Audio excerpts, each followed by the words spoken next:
51 worldwide classics came out for the Switch a few days ago, and I am immediately sold. While the name may be extremely basic, it does a really good job of illustrating what the game will be. This game is very simple in every aspect. However, I think that a lot of the value comes with the quality of life features that is packed to the brim with.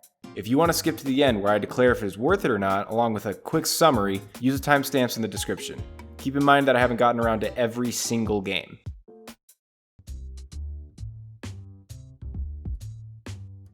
Just like the title, the UI is extremely simple, and I love it. Everything is just laid out for you with simple icons, texts, and backgrounds.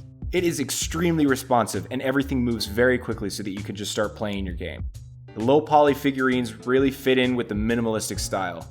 The music it's just so good. My favorite so far being Klondike Solitaire. The jazzy beats are so perfect to tap your foot to while stacking cards.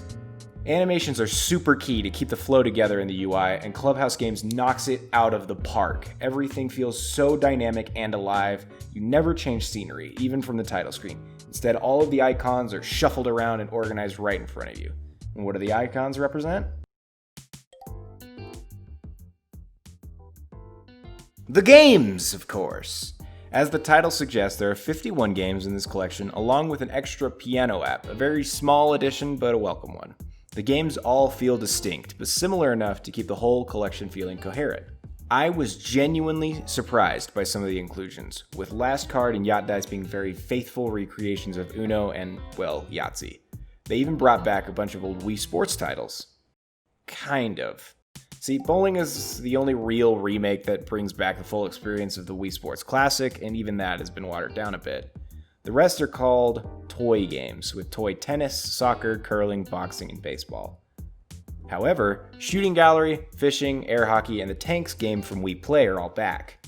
Most of the games have variations on how you play it, like with billiards you have 9-ball and 8-ball. This lets everyone be able to play the games how they likely already knew how to play, making this great for parties.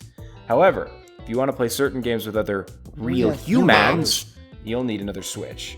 This makes sense, as how would you play some games like Speed if the other person could just see all your cards? This is where the Guest Pass comes in.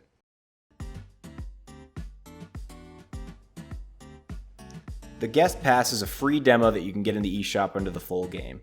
It comes with 4 games that you can play in their entirety: 4 in a row, Dominoes, Slot Cars, and President, with you never having to purchase the game to continue playing those 4 games. The real benefit to getting the Guest Pass, though, is the ability to connect your Switch to someone else's and play locally. 4 Switches can be connected, and only one person needs to own the game in order for everyone to play. I was very impressed with this inclusion. Props to you, Nintendo. Now, what if you aren't able to play locally and still want to play with your friends? Luckily, this game supports online multiplayer.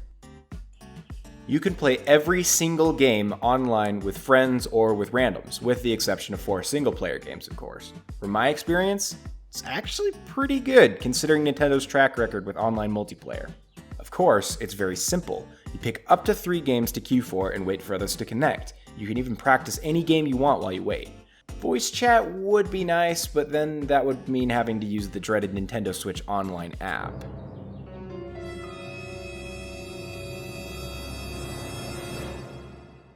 Ugh. Quality of life. The little things that add up. I couldn't even begin to count how many of these things there are. Just little tiny things that they didn't need to add, but did. This includes trivia about the games you've played, ranks and medals, even getting as minuscule as not starting the timer until you've made an input.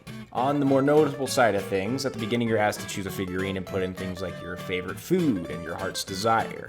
This lets you use the Game Globe to find people with the same selections, and find what recommendations they have for games, although it doesn't allow you to invite them to play with you. There's a bunch of pre-made figurines that do the same thing, instead with recommending little packs with certain themes, like sports or history of Nintendo.